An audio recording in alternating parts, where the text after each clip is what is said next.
Hello and welcome to When I Stop Fighting, the podcast, hosted by Daryl Dittmer, where we talk about the fight or fights that so many of us engage in this lifetime, as well as ways to potentially relieve ourselves of those fights. Let's get started. Welcome to When I Stop Fighting, the podcast. My name is Daryl Dittmer.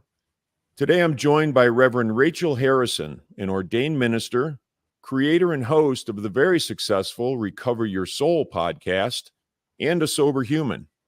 Thank you so much for joining us, Reverend Rachel. So great to see you again. Thank you, Daryl. I appreciate being here. I loved having you on my podcast, and I'm excited to be on yours. Thank you. Thank you. I loved being on your podcast as well. We had such a great discussion, and this is just such a great opportunity for us to continue that discussion and learn more about each other and hopefully resonate with the folks out there that are looking for something like this to connect with. Absolutely. More people of like mind is the better way to go. Certainly is. I couldn't agree more. So I know we spoke a bit about my story and we shared some things, and I'd love to just get familiar with or more familiar with your story in terms of moving up through sobriety, and I know you've had some experience with Al-Anon. So how did you get where you are from that sobriety perspective? Thank you. I think our recovery journey is so powerful because it has such a similar flavor for everyone, and yet it's uniquely our own. My story around my drinking in particular, alcohol was my addiction of choice or non-choice, what came to me.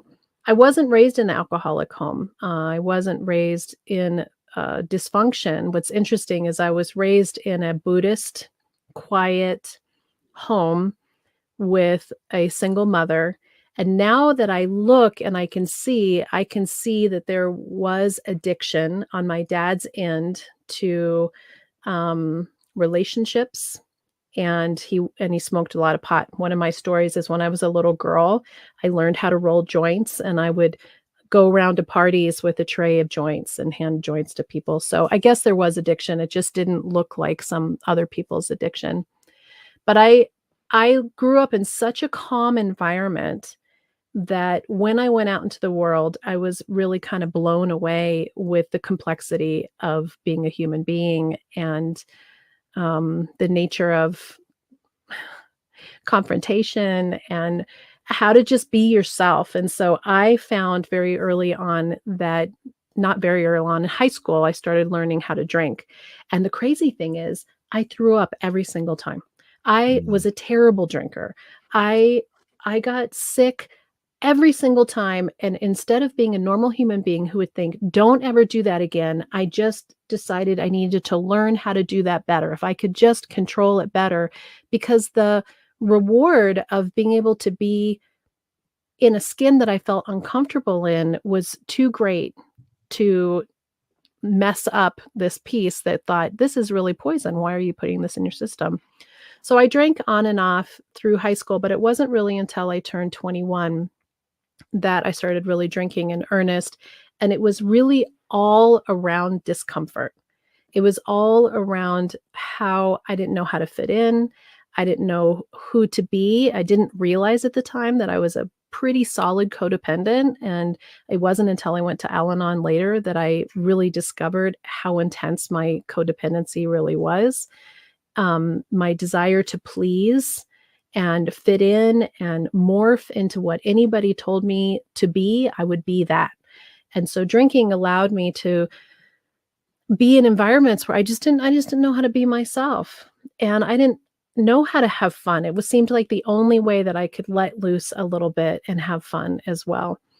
So by the time I was 22 and I met my husband, who has the genetics of alcoholism, I thought he was cute, funny, and he liked to party like I did. So he was a perfect match, right? So that's how I ended up with my husband, who came from an alcoholic family, and drinking and alcohol became the foundation of how we rewarded ourselves, how we shut down from things that didn't feel good.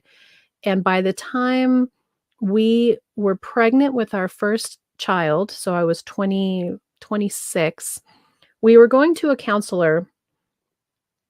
Kind of a long story how we got there. We were doing some marriage counseling. Nothing was really wrong. We just thought we'd head some stuff off. And we're sitting in this coaching with her, and she says, "I'll tell you what's wrong with your situation. I'll tell you what's going on with you guys. You guys are alcoholics." And both Rich and I looked at each other like, "I don't know what you're talking about. We're not Wow. alcoholics." And she said, "If you manage your drinking, if you could really come to terms with your alcoholism, I guarantee you that there will be positive change." And we walked out of that office and never went back. We did not want to look at our alcoholism. We didn't want to admit that this was a problem, but it started something in me that made me curious. And my end result was my husband's an alcoholic, but I'm not an alcoholic. So I was Mm. sure that he was, because now I could see it and it was progressing in its own light. But I didn't recognize for myself that I had it because I was self-righteous and was pretty sure I knew what I was doing, but he was the one who was being the way that he was being. So we knew early on that we had this issue, and it became a dance. It became, what's standard in the big book around managing your drinking. You try to only drink on the weekends, or you try to only be like this. And I could quit while I was pregnant, and I could quit while I was nursing. But if I wasn't either of those two things, I was a daily drinker. And it began to move from how it always does, out of a place of fun and management, into true despair and dysfunction over the years. And I was continually convinced that it was my husband who was the problem. And when we went to the rooms of 12-step 15 years ago for the first time, I went in wholeheartedly to fix him. Fix him. He Mm. needs it. I'm fine. I'm happy to not drink if he will change. And so we went into sobriety together and had 3.5 years of sobriety. And that was the beginning of such powerful and profound change in my life. But I didn't do step one. I didn't Mm. admit that I was powerless over alcohol. I wanted him to admit that he was powerless over alcohol. And I did 2 through 12 with great success in my life. I actually had some incredible shifts in how I felt, but I wasn't actually under the very tippy top surface of what's available in recovery and healing. And I look back now and I think, why didn't you go deeper?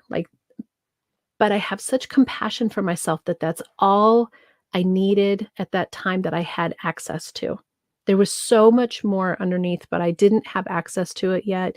I wasn't ready to really look at myself to that level yet.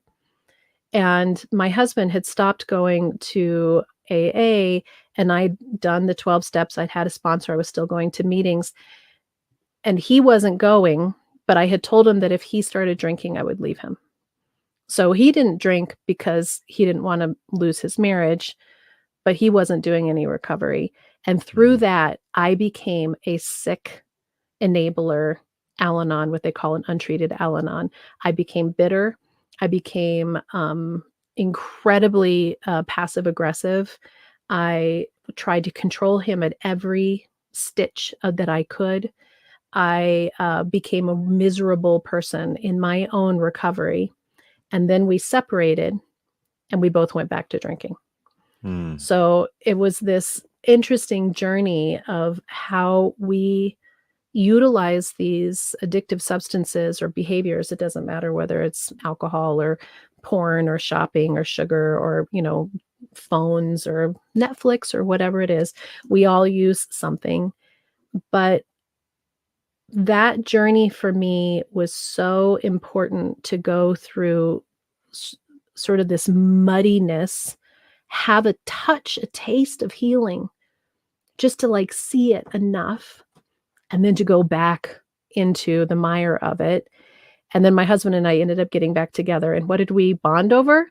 Drinking. Mhm.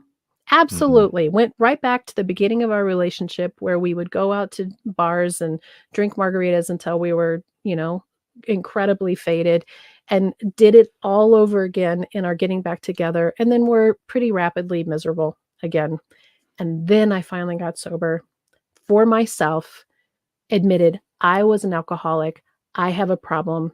This is about me. I quit worrying about what my husband did. And I started going to the rooms for me in February of 2018 and started going to Al-Anon at the same time. And that is where my life changed. What a story. And it's amazing how you, and thank you for that story, Reverend Rachel. I appreciate that, because there's so many things that I can relate to, and obviously, right, we're both sober human beings, but I think the interesting part to me, or one of the interesting parts to me, is those little seeds get planted as we go, and whether we're necessarily healing at that point, in terms of how we perceive it, or we're not, those little seeds are in there, and Mhm. and I think that's such a powerful, as I look back on my sobriety, and I see all those little seeds planted along the way. It's just such a powerful place to draw from as we go. Absolutely. And when I started this journey, this new time, and it had an entirely different flavor to it, all those seeds started to really germinate. And I started to see a below what I had been such surfacey around, because Mm. it's not drinking. It's around healing your soul, which is how soul recovery came. And it's around understanding your entire journey and forgiving and loving yourself. And through that, I became a metaphysical minister because I had always been drawn to spirituality, but I was so lost in this attachment to trying to make everything outside of myself be okay so that I could be okay. That's how I started drinking in the first place. And so to come into this knowledge that I had been given these little markers, these little seeds all along the way that were planting in my garden, but I had to go through the mud. When I look now, I can see so clearly the value of everything that I've been through so that I can A, help others and understand others, but more than that, that I can truly understand who I am and how I created the patterns and the beliefs that came from pain, and why I was trying to use this particular substance and continue to work on staying balanced and not falling into using something else to be awake. It's not easy to be awake, to be honest, but it isn't not drinking, it's completely healing your soul, soul recovery. And then that piece in the metaphysics, which I love being a metaphysical minister, has given me insight and love for myself through everything, through everything. And I still find seeds that were planted that I'm discovering as I go along the process. That's so cool. That's really so cool, and I feel the same way. And some of those seeds, they were planted a long time ago, and they've sort of germinated and take root, and they move along as I move along. And it's amazing to see how they go from that little germination to, a beautiful tree or flower or something that just, uh, works inside of me and continues to grow deeper as time goes on. One of the things that I thought about as you were speaking, and I've done this myself 1,000 times since I've been sober, is it takes what it takes. It takes what it takes for us, and I think the really important part, outside of just accepting myself and learning to love myself and heal my own soul, is truly understanding that it takes what it takes for everyone else as well. Mhm. And that there's a very good possibility that I am not privy to what it takes for someone else. And sometimes I'm not privy to what it takes for myself, but I guess that's where Al-Anon kind of comes into the picture, right? So we can heal ourselves. Absolutely. I think the first time that we went into recovery, there was this older woman, this old timer that came up to us and she said, this isn't about the two of you. This is about you individually. And kind of like going to the therapist, we looked at each other and we said, yeah, whatever. But it is about you. And so when I went to recovery this time and I did 12 steps for myself and I admitted that I personally am powerless over alcohol. I'm powerless over it. And then I went to Al-Anon and took that same step as diligently to admit that I'm powerless over my husband's addiction. And I've got 2 kids that didn't fall far from the apple tree. I've got 2 addicts who are 25 and 27 years old.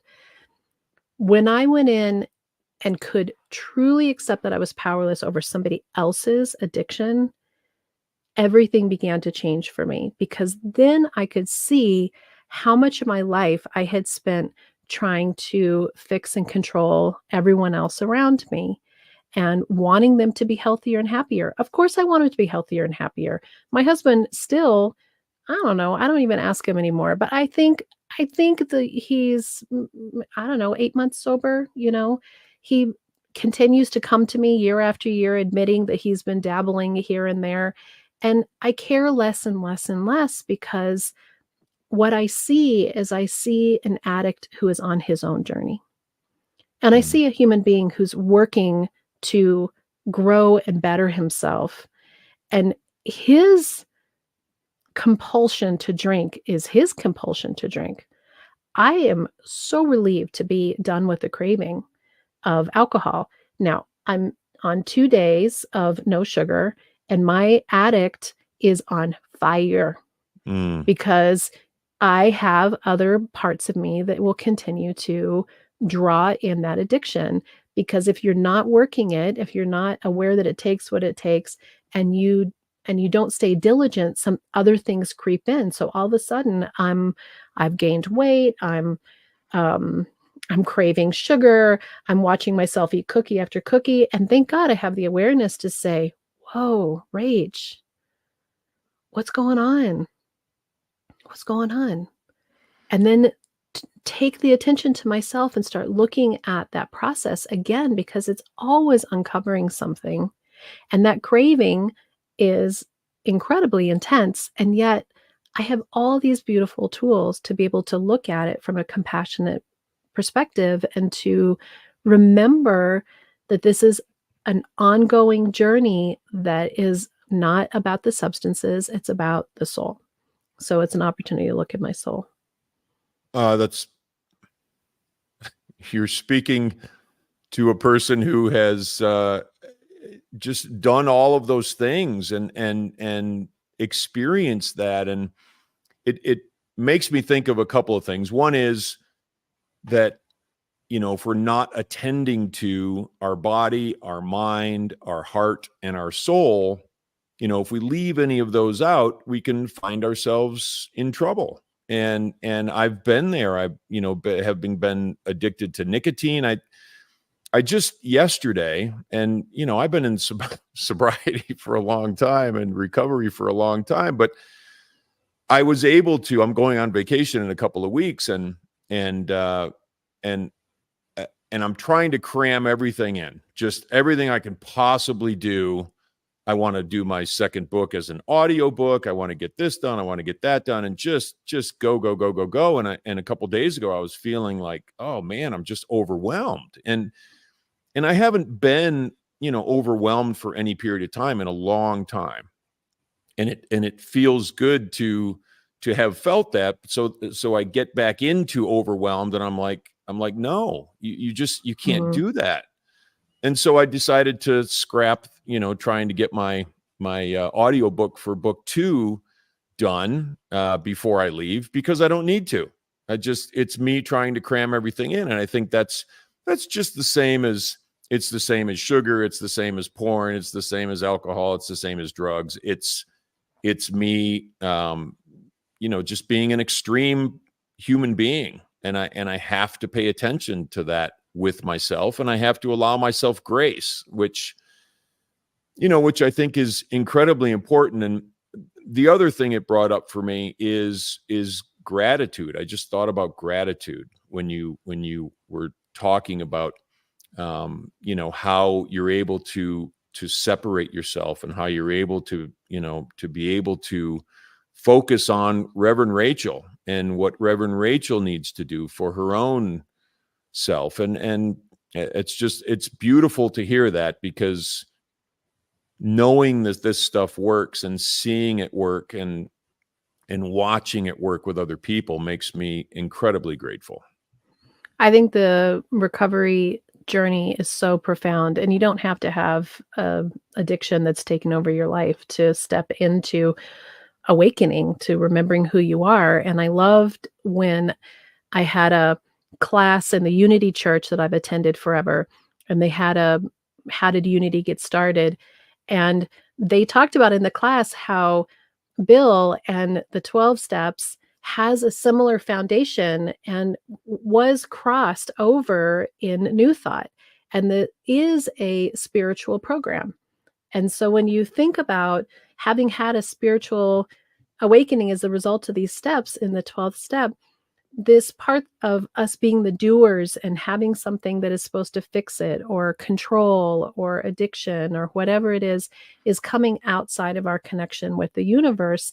And I love having become a metaphysical minister and teaching spirituality and being a spiritual teacher and having a spiritual community now, this awareness even more deeply at what the 12 steps offered from a perspective that is around remembering that our mind wants to do, and we're being reminded to allow and to be part of. And, the third step prayer of co-creating and building a life together and doing the will, which I believe is your fullest self, to be invited to be your fullest self, allows us, when we're in a better space, to give ourselves grace and to say, whoa, I'm eating too much sugar. And what is that about? And for you, and you know why? Because I'm overwhelmed.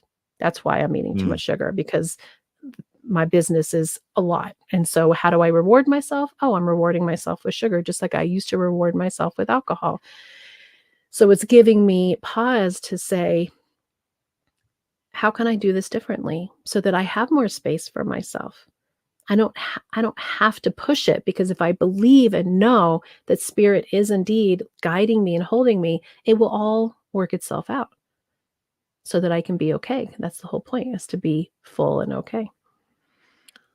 It is. It truly is. And I love at this point in my life, and I don't necessarily even call it recovery anymore. I just call it life, because that's what it is. And one of the most beautiful things that I'm able to experience, and one of my favorite words in the English language is allow. And you mentioned that a couple of times. It's just, allowing myself to slow down, or allowing myself to stop long enough to take a look.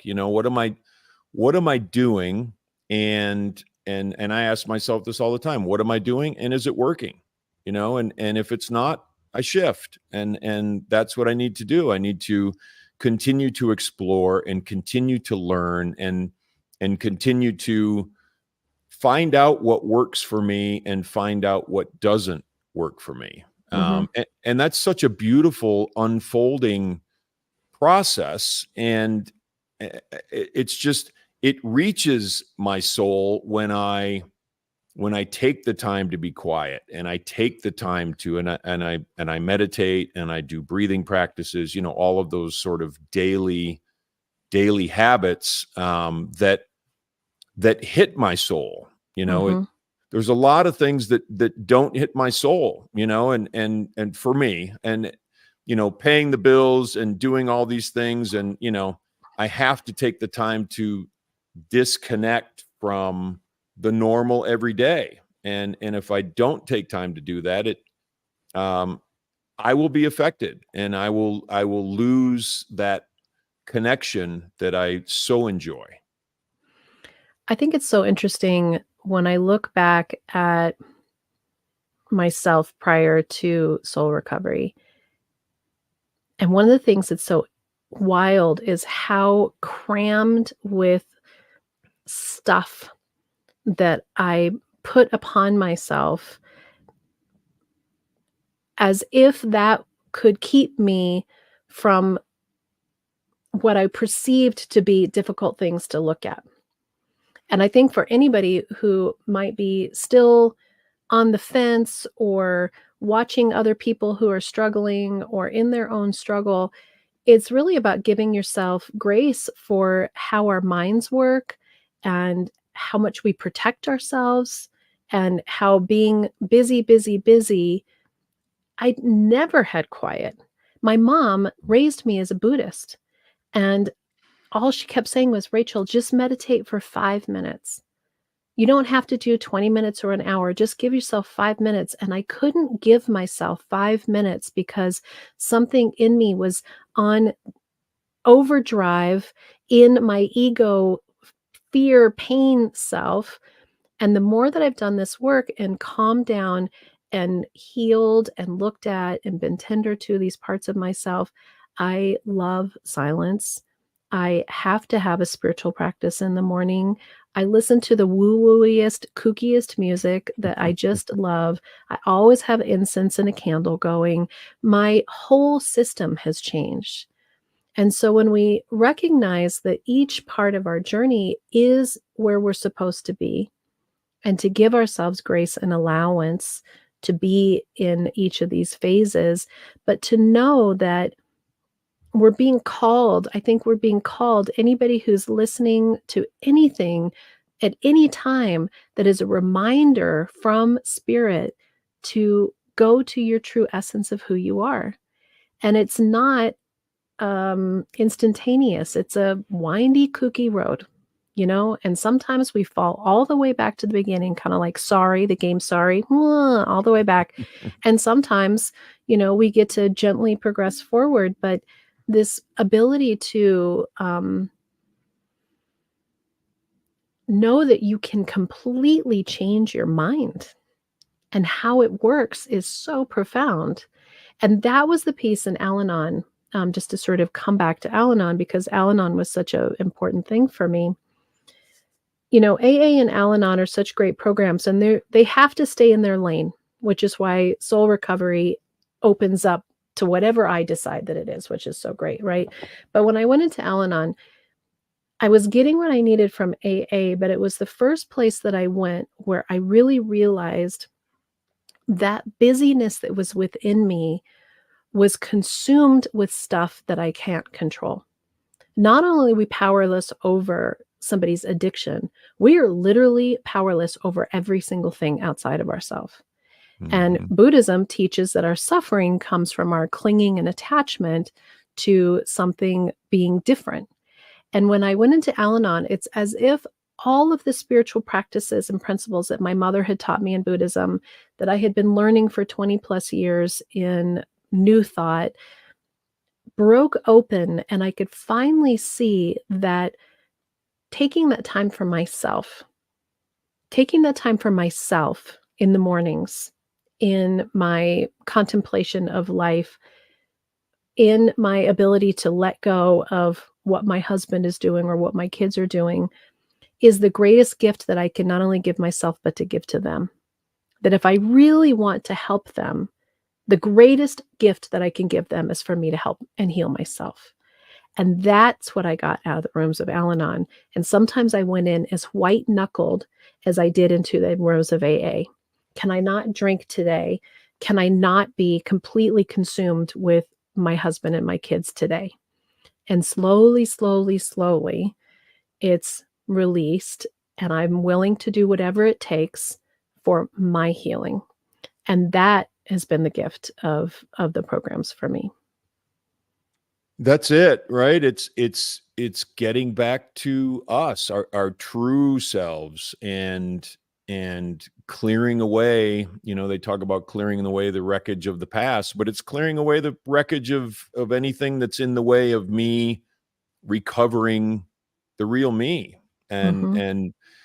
I I was thinking there's a chapter in my book called The Nouns, and as you were mentioning, I'm not able to have any control over, anything outside of me. It's and how I put it in my book was, there's only three things I can't control, which are the nouns: people, places, and things. And that's it, right? I mean, and that's the most difficult thing sometimes, because we can want something so much more for other people than they want it for themselves. And that's a really difficult place to be, and it's an impossible place to be.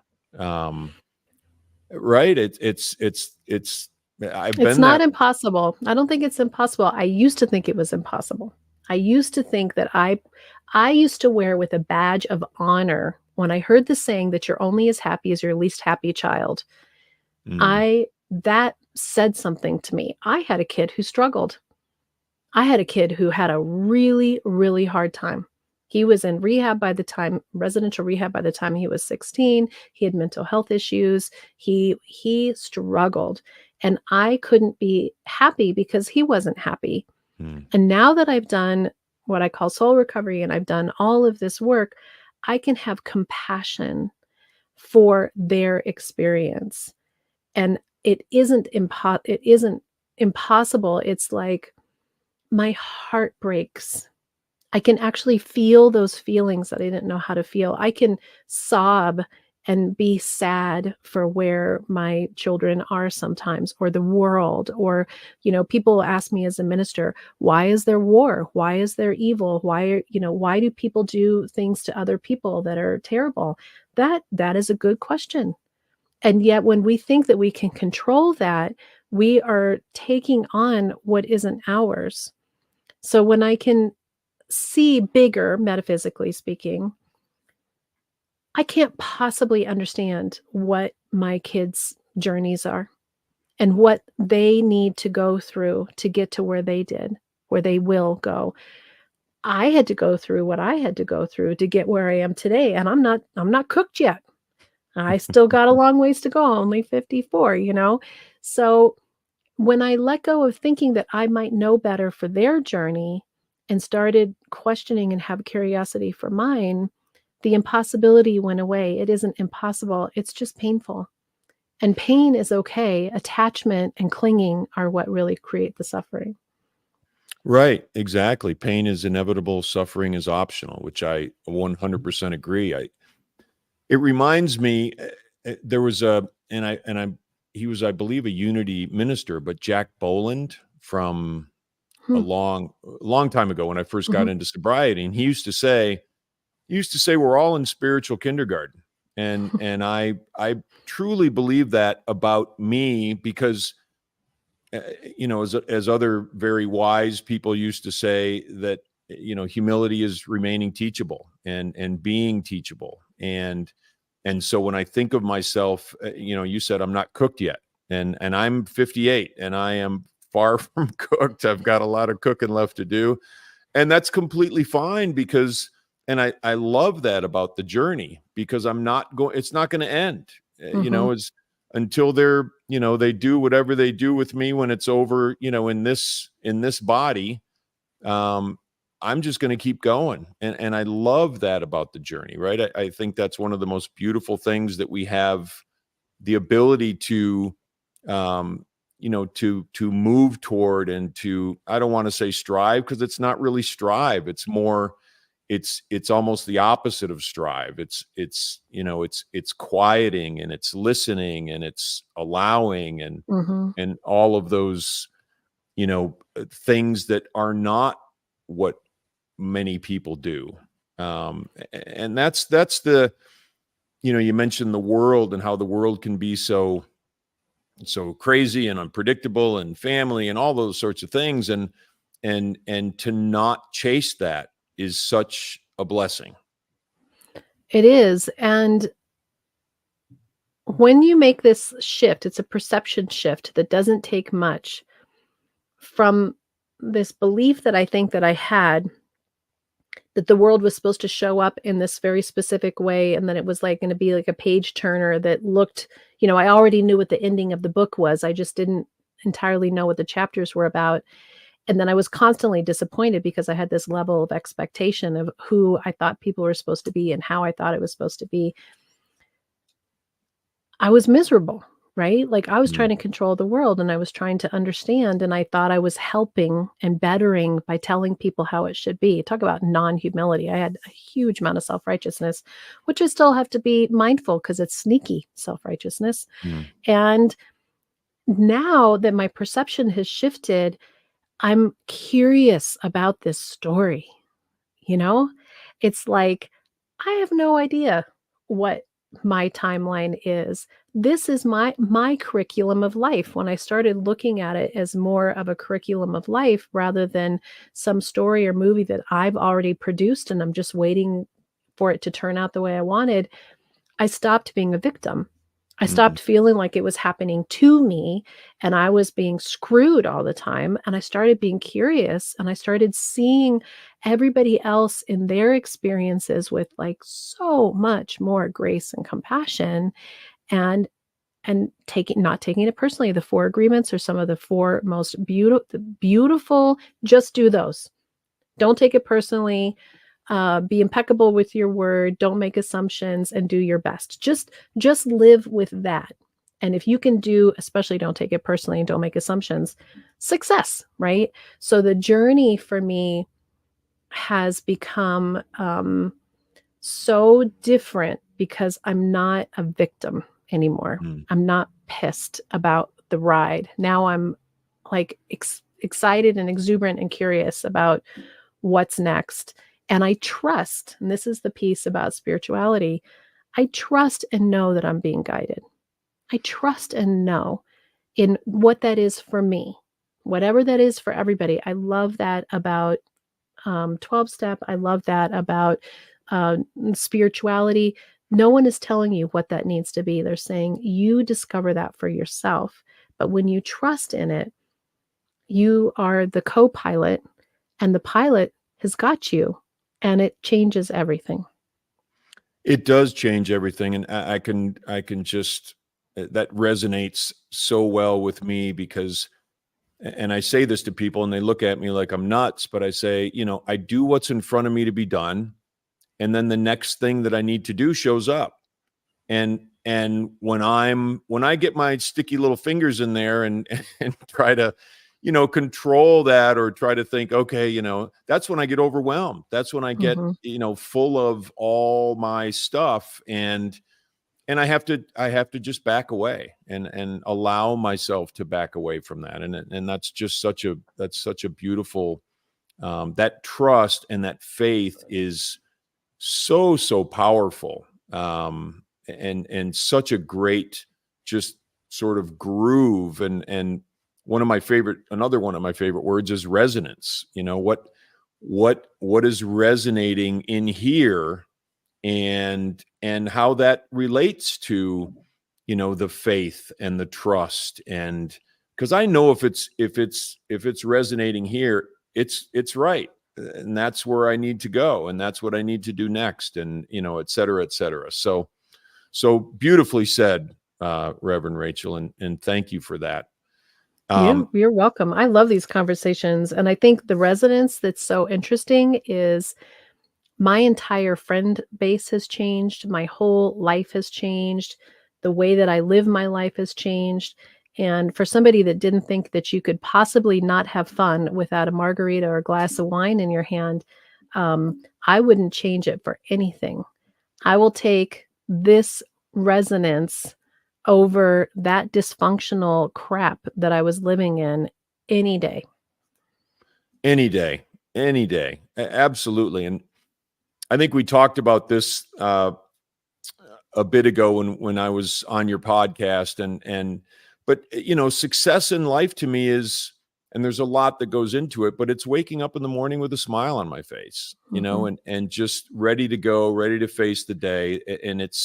And I would not trade that for anything. I will not trade that for anything, because it's it's just a beautiful way to experience life and experience my soul and experience my heart. And, all of those things just play into that. And it's beautiful. I still see people who are struggling with addiction, including my kids. And there's this belief that smoking pot or drinking or whatever is calming you down. And I believed that. I thought that that was the truth too. And somebody like me who had 7 to 10 level anxiety every single day. I've been on and off medications for depression and anxiety since I was 17 years old. I can now see how clearly it's just putting fuel on the fire. You're just literally, you're pouring fuel on a fire Mm. by using, by being checked out, by being afraid. And instead of feeling like, here's the answer and here's what you should do, my heart just feels for people because I was so there. Mm. And now that I'm on this other side, it seems like an easy gap to cross, but it's not.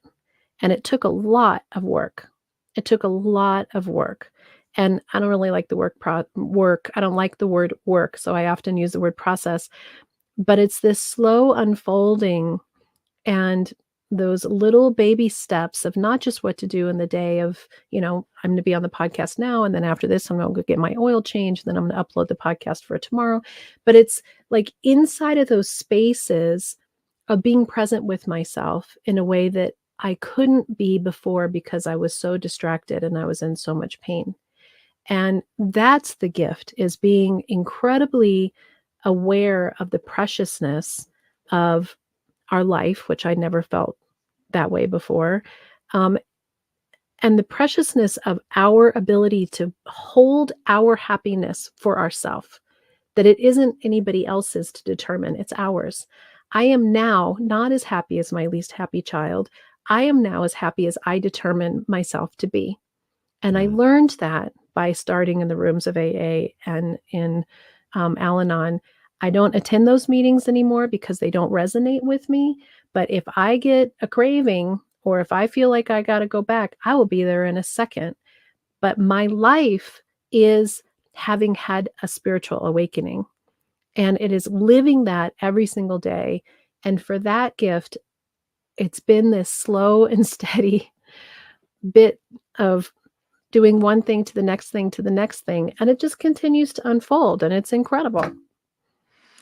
It is incredible. And I love to hear that. I have not been, I've not been to an AA meeting in a long time. And I went, I'll say religiously, for probably 8 years, 9 years, maybe. And it's the 12 steps is such a beautiful way to for me, it was a great way to get started, and to be sober and to really start to recover. And as you say, having had a spiritual awakening as a result of these steps, it's to me, it was sort of a platform where I could, I don't want to say launch, but I could find more from that platform, and I could explore from that platform, and I didn't, at one point, I didn't have to worry about the drinking or the drugs anymore. So it was, the soul quest became my quest. And that's been my quest now for a long, long time, and continually unfolding. I loved when you said process, because one of the things that I don't know if they say it anymore, but they used to say, it's a process, not an event. I don't show up. It's not a baseball game. It's, it takes a long time. And that's the beautiful part about it for me, because I love that it'll just go until I go, and then whatever happens after that, it could still keep going, and that's fine. I'm considering sort of this life in this body, but that adventure, it's become, and I don't mean it sort of whimsically from an adventure perspective, but it is an adventure, because because it's just a beautiful unfolding over time. And Absolutely. right. And that's just what makes it so incredible. I love that there is more opportunities to find spiritual healing and sobriety in new and different ways. AA was it, right, for a long time. And now it's just one of many. And I think that the key is to find what works for you, what resonates with you. And if you are interested in recovery, if you are interested in finding yourself, you are interested in wholeness and really deeply healing, you will get it. Mm. It is not the room that you are in, it's your determination of what you want for yourself. And the success really lies in your commitment to yourself. I was coaching somebody yesterday and she said, "But how do you really stop drinking?" And I said, I got off that airplane on the day that I got sober, and I knew that it was gonna be hard, and I made a decision to stop drinking. And then I went and I used all the tools that it took so that I had the resources and I had the support to white knuckle it for the year that it took me to white knuckle it to get to where I am. But you have to make a decision that you're ready to heal yourself. And I think that there's a lot of grace that can happen in all of the modalities that are available right now. And that piece to me is amazing. Your podcast for people to listen to, my podcast for people to listen to. I have a community, and there are, Annie Grace with This Naked Mind, I think, turned it upside down to be able to open up to these different ways of seeing recovery. And ultimately, this journey is yours, and nobody is going to hand it to you. So it's about really deciding for yourself that you're worth it. And so I still get some backlash for not going to meetings anymore. And I couldn't have done it without them for the first couple of years. But I live a spiritual life. And I don't think that Bill set it up and said, for the next 50 years, you got to show up 5 meetings a week to be okay. But if that's what people want to do for themselves and that's their journey, I think it's essential that they do what works for them. And so I think the more grace that we can have with each other to really support each other, not in our illness, but in our healing. I love speaking more about the healing. I love to really embody what we want to draw to ourselves as a metaphysical minister. That's essential. I don't see anybody as broken. I don't see there anything wrong with anyone. I don't see disease, but I see that we have to go through what we went through to remember our wholeness. And wherever you get that is where you should get it. Couldn't agree more. And I think it's wonderful that I popped my head up after being sober for a long time and not going to meetings, and I engaged in social media, and I was like, wow, there's a lot of stuff out there that people can do to just find support, right? It used to be just meetings, and that's how I came up in sobriety, and it worked great, but I think there must be an openness. There must be an openness to potentially other modalities and other ways to find that spirituality and what really is our light inside. There's a lot of ways to do that. You had mentioned growing up in a Buddhist household. I mean, that's a beautiful light, that people can find themselves and find their souls, or uncover their souls, or recover their souls.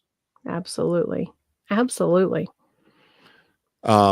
So as we wind it down here, one thing that I think is so important to understand, and I'd love to hear from you, Reverend Rachel, if somebody's starting on this journey and starting on the healing path and just getting out of the gate, whether it's with addictions or any other sort of dysfunction, codependency, whatever that is, what would be the advice that you would give them as they start? Yeah, I think the advice, thank you for asking. I think the advice that I'd really give is to be gentle to themselves and to recognize that this is a deep healing of past trauma and beliefs and patterns that we've created, and that there is nothing wrong with us. We just need to remember who we are and to allow themselves to listen to the voice that really is within them that will guide them to the right place to do it, and to start to trust that voice. So if you feel the urge to go to an Al-Anon meeting or to go to an AA meeting, go and try it and listen to your internal self that is really calling for you to be well, to be healthy. And that piece, I think, allows us to make decisions and changes within ourselves that isn't all the chatter from the outside saying, this is what you should do, this is how you should do it. You actually know, but you need to be committed to wanting it for yourself, and then do the work and the process that it takes on your own gentle time. For some people, it's faster. For some people, it's slower. But it's reminding people that they're not alone and that other people have been through it. And the more that you can be around people who get you for whatever it is, the more you can stop judging yourself and open to the healing that you deserve. For sure. That's that community and that like-mindedness, I think is indispensable. It's Mhm. absolutely indispensable. Thank you for that wisdom. I think that's just being gentle with ourselves is something that, I've never been a person necessarily accused of being gentle with myself, and it's something I'm learning all the time, and I'm continuing to learn as I go along. So thank you for that. How do we find you, Reverend Rachel, in terms of online or social media or website? If you could let folks know, that would be great. Absolutely. The website's recoveryoursoul.net, and that's the hub of where you can find everything. The Recover Your Soul podcast is on all streaming platforms and has a new episode every Monday. And then my bonus content, which is what Daryl has, his interview is coming up on soon, is on Fridays on Apple Podcasts and Patreon. And I offer spiritual coaching, and I do have a free support group the first Monday of every month, and we talk about soul recovery and connection with each other, and all are welcome. And it's just really amazing to be building a community that is around wanting to be whole and have our wholeness completely embraced by others as we do this journey. And I am also pretty excited to be moving into a new platform with Awaken Your Soul as a TV program on the upcoming Affinity Network. So that's going to be a new, exciting adventure for me.